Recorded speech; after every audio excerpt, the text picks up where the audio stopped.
estação ainda vem. O poeta se comanda. Basta acionar, eles pensam, que o poema anda. Ao poeta se encomenda rimas ricas, por favor. Não esqueça das aliterações, de ser raro, claro e breve. Nos dê hoje tudo o que nos deve. Crie desejos, invente necessidades. Pagamos pouco, é verdade, mas você pode receber mais tarde. Afinal, o poeta vive de ventos, sonhos, flores. Basta, pensam eles, alimentar sua vaidade. Empresta a tua emoção aí, artista. É o que todos esperam. Mas não tem ninguém à vista querendo ouvir a poesia que faz o coração do poeta quando silencia. Minhas palavras sujas deixei expostas no varal. Embuti rispidez na voz, goela abaixo, enfiei desconfiança. Quebrei minha coleção de ilusões, joguei pela janela do apartamento as boas lembranças. Não respondi ao bom dia do vizinho, do meu benzinho, recusei todos os carinhos. De codinome escolhi insana, só para me sentir menos ameaçada por esta condição humana. Estamos aqui no nosso portal Cronópios para receber duas queridas amigas. Em primeiro lugar, Alice Ruiz e Estrela Ruiz Leminski, que além de amigas e queridas, são duas grandes poetas da língua portuguesa e que por acaso, são mãe e filha. Então eu pergunto, meninas, com quantos versos se faz uma alma boa? Não sei se a poesia é capaz de fazer uma alma boa. Talvez a poesia ajude. Você está falando em relação ao leitor ou em relação a quem a produz? Eu estou falando,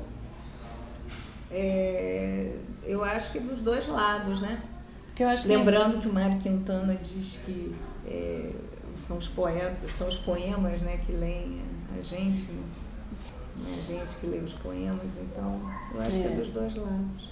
Então, mas eu acho que a poesia, ela é um pouco porta-voz do movimento, do pensamento e do sentimento de uma época. Uhum. Então, o receptor, a sua alma não ficará melhor ou pior por causa da poesia. Ela será expressa ou não.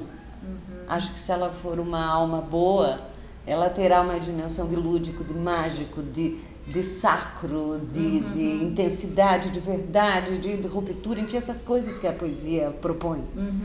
E se verá ali. Ou não, porque aí não é que não seja uma alma boa, mas nem sei se é alma. Quer dizer, de repente é uma coisa que está mais a serviço da matéria do que... É mesmo? Isso aí, desenvolva.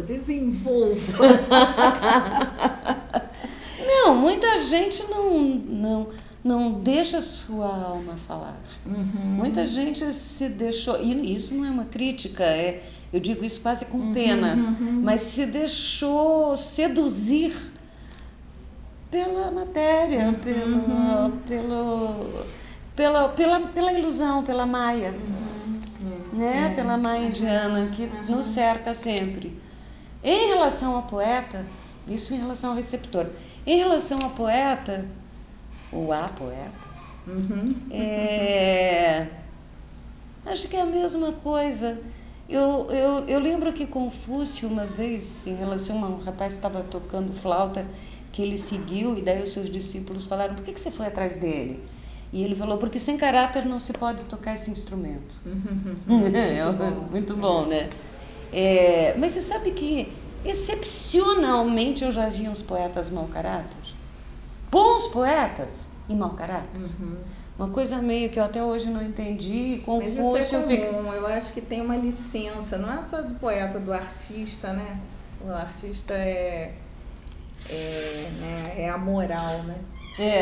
Quando eu falo alma boa, até na pergunta, eu não estava assim, me referindo a essa bondade, né, judaico-cristã, né? Muito embora eu acho que a poesia e a oração são gêmeas em muitos aspectos. Sobretudo, assim, eu acho que você tem muito isso, né? Versos e versículos, né? Então, foi por isso que eu elaborei essa incrível pergunta, que aliás é seguida de outra, mas eu acho que eu vou pular, que a outra era poeta santa ou pecadora, no caso de vocês, né? A poeta? A poeta que existe em você é mais santa ou mais pecadora? É mais pecadora. É mais pecadora porque tem uma... Acho que para ser santa, acho que não dá para ser poeta. Acho que a santa é aquela que vai fazer um sacrifício pelos outros e não tem. Eu acho que já a poeta ela sacrifica coisas em torno dela, né, para um egoísmo. Acho que é o processo justamente oposto. Você não faz... pelo menos eu não faço a poesia pensando que eu estou fazendo bem para os outros. É uma razão extremamente egoísta. E muitas vezes eu deixo de fazer coisas que talvez até me julguem errado, do tipo assim, não vou fazer almoço agora porque eu estou no meio de um poema e ponto final, não interessa, sabe, tem gente com fome, se virem, o mundo se vire. Então acho que é mais nesse sentido de pecador. Acho que se fosse pensar no padrão do que é ser mulher, né? eu subverto. Bom, acho que eu sou a mulher que tem a casa mais desorganizada. Acho que eu sou a mulher mais desorganizada e bagunceira que eu conheço, e todo mundo que me conhece vai concordar comigo. Não, eu ganho de você. Duvido. Não, eu ganho, ó, dá pra ver nas unhas, ó, pronto, ó, já ganhei. Eu nem pinto. Pronto, então, já ganhei. Eu pinto, daí bagunço, então, assim, eu acho que nesse sentido, assim, eu já... de cara, eu acho que por ser criada por mãe e pai feministas, meu pai tinha um meso a meso ali, mas ele tinha coisas que ele nem sabia que era feminismo, até por não saber direito como lidar com mulheres, pra ele era meio tudo igual, o que na verdade acho que é o princípio mais legal do feminismo é esse, então pronto. Claro. E a mãe, conscientemente, nesse sentido de feminista, de cara eu já entendi assim, que existia todo um protocolo santificado do ideal do que era mulher, que eu já, assim, no meu processo de adolescência eu já vi que não me interessava, né? E isso foi um espaço a mais que coube a poesia. A poesia, acho que muito do que da artista pôde se manifestar porque tinha esse lado, inclusive de uma mãe não tradicional que virava pra mim e falava: filha, o teu quarto tá uma zona. Eu falava: mãe, eu tô fazendo uma música. Ah, não, desculpa, filha, tem toda a razão. Termina a tua música, depois você pensa.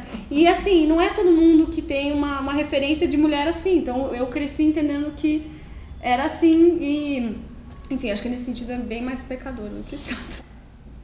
Tem uma dialética, que é a seguinte: quando você faz isso, quando você, digamos, deixa de ser altruísta, porque quando fala altruísta é aquela coisa, parar de desempenhar aquilo para o qual nasceu, o seu verdadeiro destino, a sua verdadeira expressão, para fazer o papel tradicional de cuidar dos outros. É isso que você faz. Tá. Mas quando você faz isso,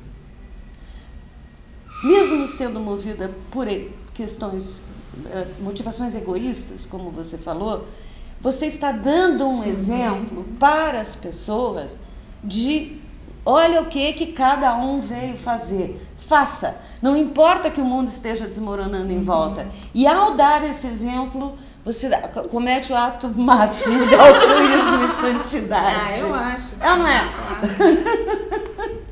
Então é isso. Nós não somos só três você. santas aqui, viu, people? Quanto mais egoístas formos...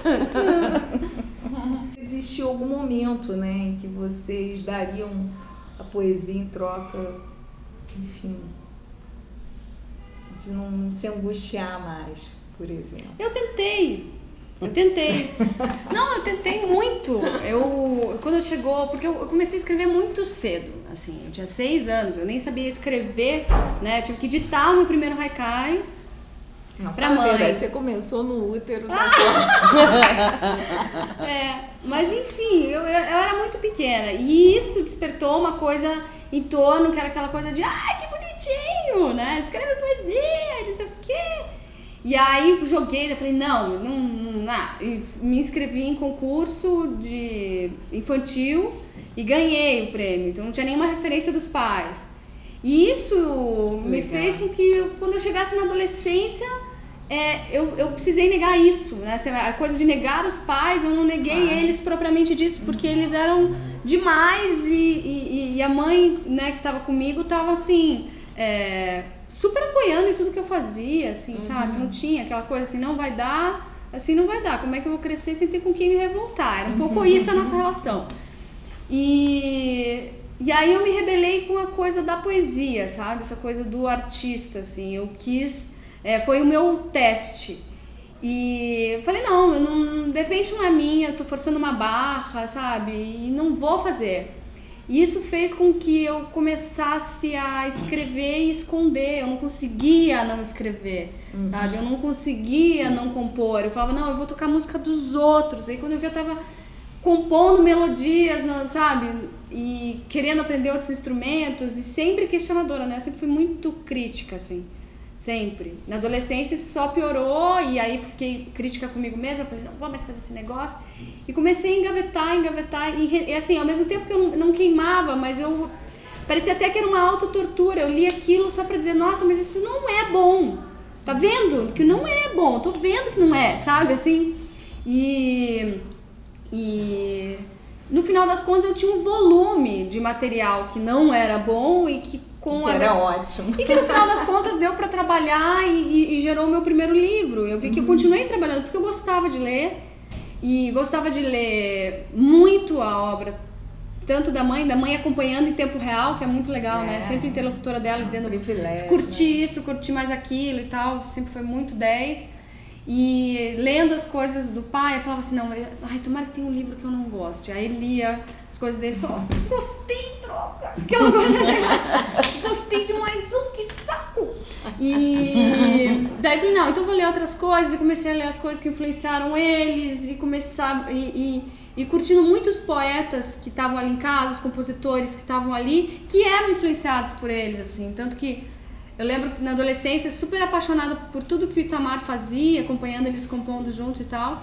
E só fui ter consciência do quanto ele teve influência deles quando eu fui fazer mestrado. E aí eu falei, meu Deus, como eu sou uma pessoa, né, cíclica. Eu ficava sempre tentando fugir e voltando pro mesmo ponto, assim.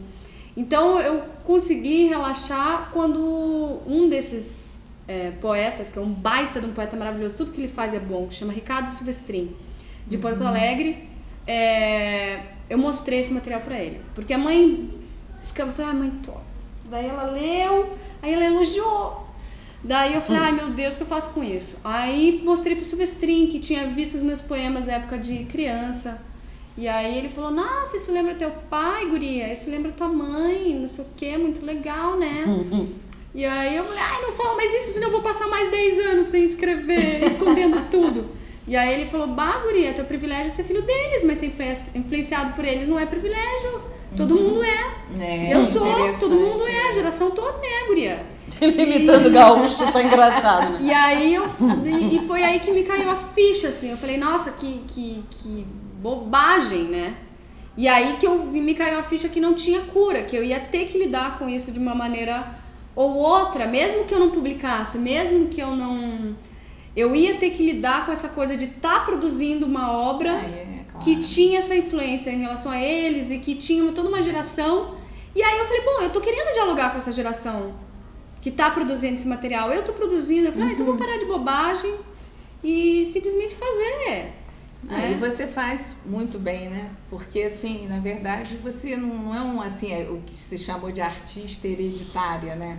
Assim, na verdade, você tem a sua marca também e, claro, que tem uma influência. E eu acho que, na verdade, tem uma marca da família mesmo, que eu acho que é uma consanguinidade, que é aquilo que o Fernando Pessoa diz que é a consanguinidade com o mistério das coisas, né? que eu acho que é além da própria consanguinidade, eu acho que vocês têm. E aí eu aproveito para perguntar, como é que vocês chamariam essa poesia que eu acho que vocês criaram, né? Eu acho que você, Alice, Paulo e você criaram uma poesia, né? Mas precisa chamar? A gente gosta de nomear as coisas. Mas eu não gosto. Eu não gosto de... desculpa, mas eu não gosto. Pega a régua. O Pipo já te avisou que eu não gosto. Ai, meu Deus do céu, eu tô sendo reprimida de todos os lados. Não, mas... Quero demissão. Não, mas é que eu acho que essas coisas, eu não sei que nome teria, porque a nossa geração, né, a anterior à da Estrela, essa geração, a anterior à sua.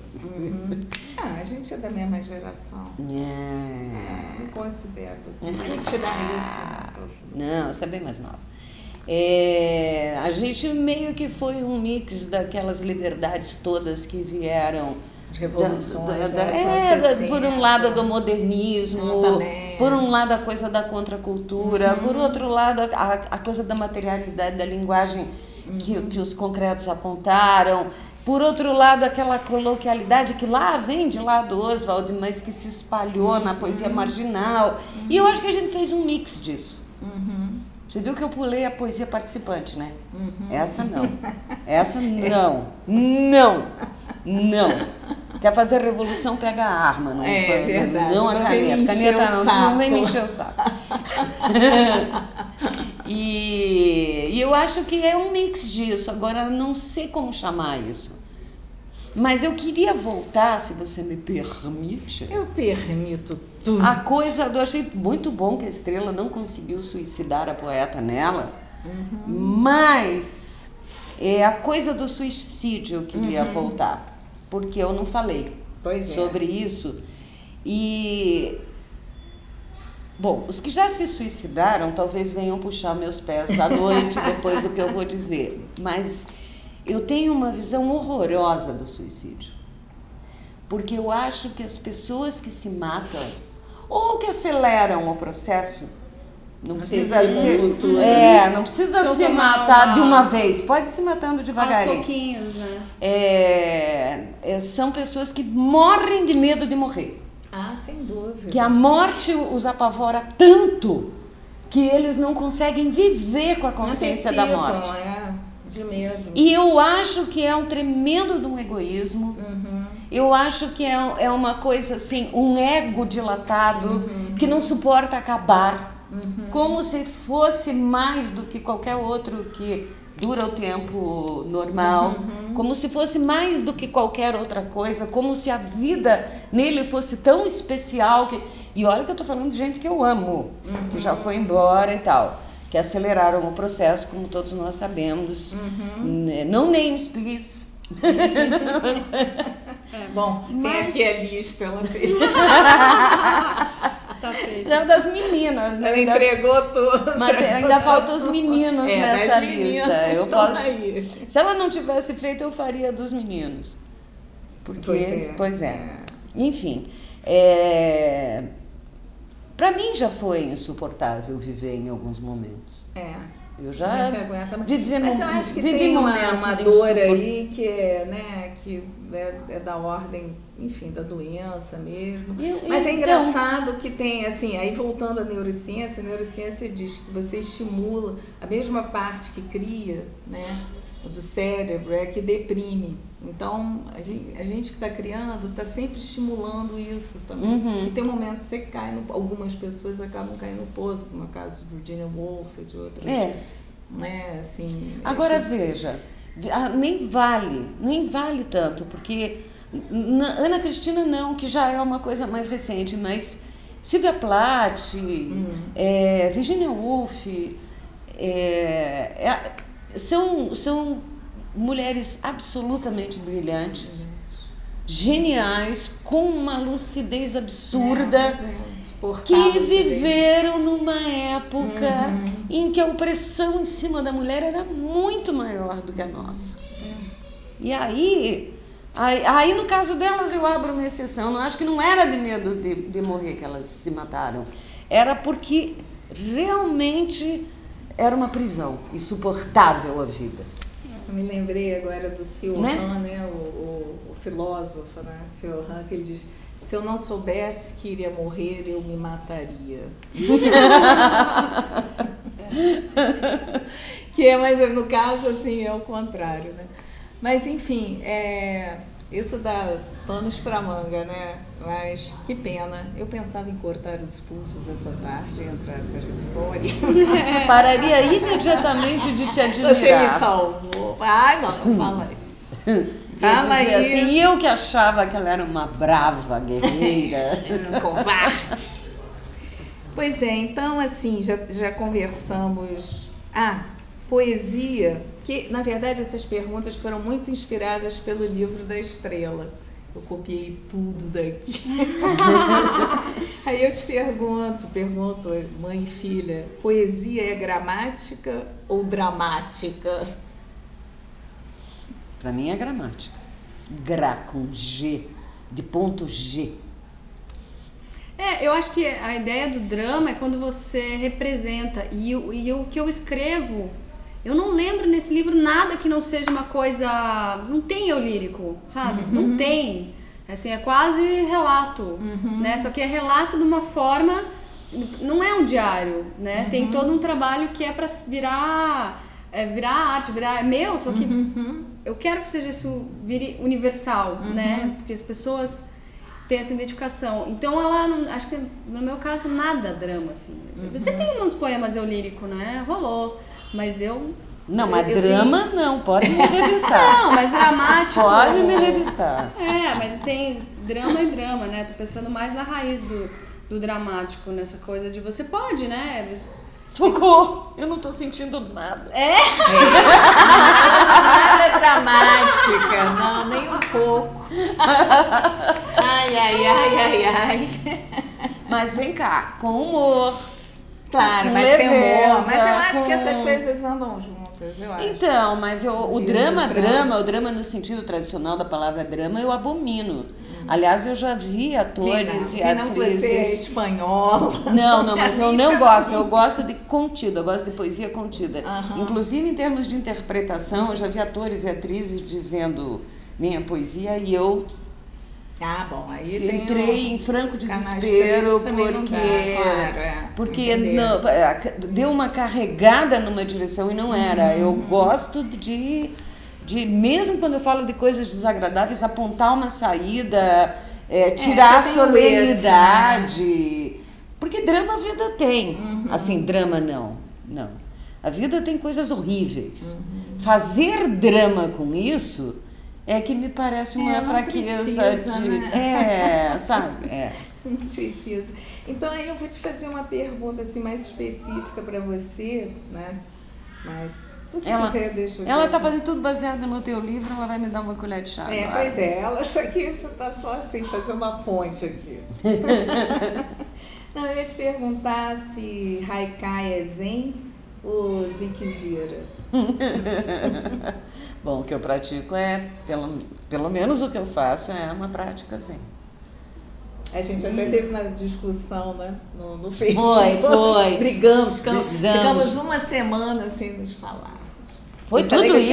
Não foi não. Não foi tudo isso, não. 5 minutos. Porque eu te disse que eu tinha medo do zen, porque eu achava que o zen te colocava numa situação de passividade. Não, mas não é não. Então é um equívoco. Não é. Você entra numa atitude de comunhão com o todo.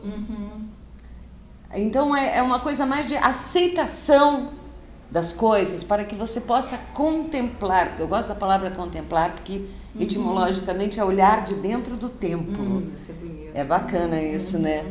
Se deixar tocar pelas coisas, não ser um elemento como na poesia lírica, por exemplo, em que o eu é o que se espalha por ali, mas o exercício de você sair um pouco dessa coisa egóica que pode levar ao suicídio, inclusive. É perigosíssimo. É perigosíssimo. E fazer parte, porque a gente faz parte do todo. Solta você no deserto, que você deixa de existir rapidinho. Em uma semana, quem sou eu, assim, sem conversar com ninguém, sem falar com assim, ter uma referência, a gente faz parte de um todo. E eu acho que o Zen te leva a essa integração. Mas não tem uma coisa de anulação, nem de passividade. Aliás, você me acha muito passiva? Não, nem um pouco. Viu? Mas eu não te acho zen. Eu acho que o Zen... Zen ou sem? Pergunta aqui, né? Mas é que o Zen acabou tendo essa conotação, né? Na verdade, que a pessoa Zen é uma pessoa na verdade é mais um folclore. Acaba criando... Tem um koan, que é o meu koan favorito de todos, que o koan são as historinhas para exemplificar o Zen utilizados, né? Que é a história do mestre e o discípulo. E o mestre fala que nada pode desviar eles do caminho, né? Do caminho em todos os sentidos. Aí estão andando os dois e tem uma mulher na beirada de um rio querendo atravessar e tá toda desajeitada com a saia e tal. E o mestre simplesmente, sem falar nada, pega ela, coloca nas costas, atravessa o rio, solta e continua com o discípulo. Um tempão depois, o discípulo encasquetadíssimo com aquilo, vira e fala assim: mas mestre, você carregou aquela mulher no rio, você não tinha dito que nada podia desviar a gente do caminho? Aí o mestre fala assim: pois é, só que eu atravessei ela no rio e você tá carregando ela até agora. Legal. Que eu acho que é um pouco isso, assim, não é pra você não carregar, não atravessar a mulher. As coisas acontecem, às vezes você tem que atravessar e pronto, mas assim, atravesse tempo, né? só o tempo que aquilo tem que durar, que é uma dificuldade que o ocidental tem, né? Eu tenho uma dificuldade enorme. Eu geralmente estaria carregando essa mulher antes de atravessar o rio, já estaria planejando como carregar, estaria carregando, reclamando e depois estaria pensando por que eu carreguei aquela mulher, né? Assim, eu tenho uma dificuldade enorme. A gente tem a culpa judaico-cristã. Pois é, por isso que a gente carregada. Por isso que a mãe fala tanto nas é que eu sou já, acho que eu sou uma das pessoas que mais fez a oficina de Haikai dela. E ela sempre fala do exercício Zen. Porque senão fica parecendo que o Zen é uma coisa que cai na nossa cabeça, cataploft, a pessoa vira... Não, é um exercício pra você ter, que não é exatamente filosofia, muito menos religião, mas é um exercício mental, assim, que eu acho que, né, neurociência... É mais uma atitude. É mais uma atitude. É uma atitude. E a coisa do agir na hora que tem que agir e continuar indo em frente. Você intervém na hora que tem que Mas sabe o que? Essa coisa do Zen plastificado, Zen... Ai, uma pessoa tranquila, que parece uma ameba, que não tá nem aí. Isso não é o Zen. É aquelas coisas do sistema, porque tudo que o sistema identifica como subversivo, ele vai lá e transforma em moda e aí neutraliza. E o Zen é super subversivo. Porque se você não está colocando o teu ego na frente de tudo, e se você está vivendo o momento, cara, você não vai entrar no jogo de compra-crédito, você não vai querer concorrer com o vizinho, você vai ficar na tua, vai cuidar da tua vida, vai deixar as crianças com fome porque vai estar fazendo um poema. Então, hora de fazer, hora de inspiração, fazer poema. Transgressor. Ele é transgressor. E aí, eles criaram a moda Zen, a decoração Zen, o penteado Zen, para esvaziar o Zen. Como outras coisas, né? Outras revoluções que foram o jeans, absorvidas. O jeans, eu pensei logo, jeans. Calça ali, né? Agora, migrando para o setor religioso, eu pergunto: poeta é xamã, babalorixá, cavalo ou fingidor? Você falou do cavalo, lembrei da poesia do Marcelo Saé, que é um poeta carioca, que fala que o poeta é o cavalo do verbo, que é uma das, melhores definições, assim. E eu me sinto bem cavalo do verbo, muito, assim. Mas eu acho que também concordo. Às vezes é uma coisa que parece bruxaria, porque às vezes eu tenho uma ideiazinha, não é uma grande ideia. Mas eu digo, não, tá lá, passarinho pousou, não é um grande passarinho, mas vamos lá, vou pro computador. O estar ali à disposição faz com que as palavras se apossem. E de repente aquilo era só motivação para eu sentar para escrever. E aquilo é jogado fora e vem o poema. Parece que a palavra só está esperando que você se coloque à disposição dela. Nesse sentido é cavalo mesmo. Sabe? Então, você acredita na musa? Dito isso, vocês acreditam na musa, né? Eu acredito.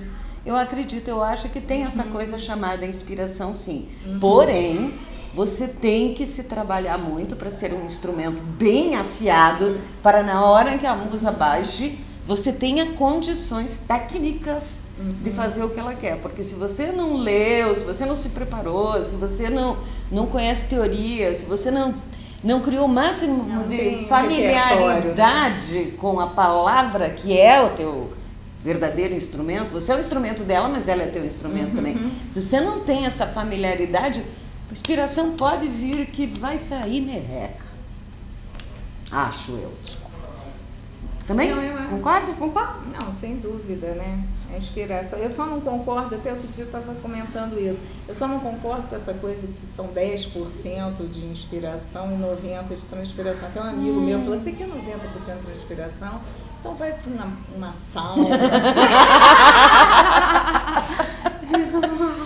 Então eu acho que tem inspiração, eu acho que vocês são muito inspiradas e muito inspiradoras. Eu acho que a gente está precisando muito disso, de inspiração no mundo, né? Assim, mas sabe que eu acho que a inspiração também é uma coisa que se trabalha? Isso é interessante de falar. Porque você... Depende de como você se coloca no mundo. Se você está prestando atenção no que há de original nas pessoas, no que há de diferente, no que há de comum a todos, mas o que é raro nesse comum a todos. Enfim, depende do que você está prestando atenção, depende em que você está ligado. Porque e aí é um olhar, é um olhar, é um outro olhar, né? É um outro olhar. Mas tem essa história, eu acho que tem um processo aí que se resume naquele momento em que baixa mesmo o santo. Mas baixa porque você já está no estado sem dúvida, Esse estado de é uma coisa que tem um lado que é espontâneo, mas tem um outro lado que a gente se liga no lance também. Poeta de verdade não aguenta ramerrão. Tudo começa a ficar ramerrão, a gente dá um jeito, nem que seja brigar, nem que seja armar uma briga. A ferocidade é necessária, né? Não é? Claro. Tem que quebrar e depois a gente pode usar esse argumento. Somos aberrações genéticas, não é a nossa culpa. Um álibi. O Paulo dizia que tinha defeito de fabricação. Pois é. Poeta é alguém com defeito de fabricação. Então eu falei aberração genética, porque eu já uma estou fazendo a minha interpretação. É uma interpretação. Já estou... Desculpe. Eu já estou bagunçando o coreano. Eu acho que assim, até no caso do Paulo é engraçado, assim, porque eu sempre soube, e a mãe também, que ele era filho de pais super normais, pai militar. Foi uma aberração. Mãe, né? Foi uma aberração. Até que eu fiquei sabendo há 2 anos atrás, eu estava fazendo mestrado, 2, 3 anos atrás, que o meu avô era poeta. O pai dele escreveu alguns poemas e guardou. E a gente não tem como saber como que isso foi colocado na infância dele, mas não é nada. Quando ele chegou na pré-adolescência, ele queria estudar mais e para isso foi colocado no mosteiro, com todo o aval dos meus avós, né? E quem sabe até não tanto pela vocação religiosa. Não sei até que ponto na cabeça do meu avô já não tava essa coisa assim, tipo, que legal, ele vai poder fazer o que eu não fiz, sabe? Não sabemos, nunca saberemos, mas eu fico imaginando que meu avô, na cabeça de um poeta que acabou virando militar, de alguma maneira o meu pai era uma extensão do ego dele, né? Mesmo que ele tivesse feito isso em absoluto silêncio, ele permitiu, ele direcionou o Paulo, e eu não tinha tido consciência disso até descobrir que esse meu avô também cometia poemas que foram descobertos recentemente, muito tradicionais, sonetos, caretas, mas poeta, então... enfim. Sempre tem. A Clarice Lispector também descobriu que a mãe escrevia, né? Depois dela ser escritora há muitos anos, né? Aí veio descobrir que já tinha, né? E aí não é nem um ambiente, de repente, cheio de livro, nem nada, mas é uma coisa, um jeito de estar no mundo. É um jeito de estar no mundo, mesmo que a pessoa tenha trancado os poemas na gaveta e não faça mais, mas ele é um esquisitão na realidade. Assim, e eu fico imaginando o olhar, né? Assim, o olhar do pai e da mãe. Pai, mãe, fiz um poema. Tá embutido no olhar, né? De alguma maneira, assim. Né? Não dá pra saber como eles olharam pra Clarice e pro pai, assim. Mas tem muito uma coisa, assim, de... Mesmo que você diga, legal, você reconhece se o pai e a mãe, até que ponto eles brilhou, né, o olhar. E aí a gente se vê muito nessas palavras e olhares, a gente constrói muito o que a gente é nesse olhar, né? Como, você é igual ao tio Percy. Pronto. Então deixa eu saber mais sobre... curiosa, claro. Não sei, mas isso não foi legal. Já que é 3D, deixa eu fazer um bocadinho.